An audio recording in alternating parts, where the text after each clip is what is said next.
আমার মাথার মধ্যে না একটা ব্যবসার চিন্তা ক্যালকেল করতেছে। কি এর ব্যবসা? পূজার মাসে না এই ব্যবসা হেই চলবো। কি এর ব্যবসা কষালা? আর যদি মানুষের সামনে ন্যাংটা করাইছ তোর খাই হালাই দিম। এই ওই মুখ খারাপের থামা। থামেনছেন আপনি কোন হুনি? পুরান স্যান্ডেল আর পস নিয়ে নতুন স্যান্ডেল আর পস দিমু। কি বেই?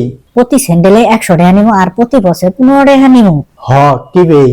তারাবি নামাজের সময় যখন মানুষ নামাজে যাব পস্টস থুয়া নতুন পস্টস থুয়া, তখন আমার লোক যায় হাইরা ওই পুরান স্যান্ডেল থুয়া পুরান পস থুয়া নতুন স্যান্ডেল আর পস নিয়ে আয় করবো। শালার মার মার মার। এই থামেনছেন আপনি? আজ এই মসজিদে যাব, কাল ওই মসজিদে যাব, এরকম করে পুরা ঢাকা শহরে যা মসজিদ আছে এই কাম চালাবো। পুরা রমজানি চলবো এই ব্যবসা। এতে কম পক্ষে 6-7 হাজার মানুষের কামের সুযোগ হবো আর সোয়াব হবো।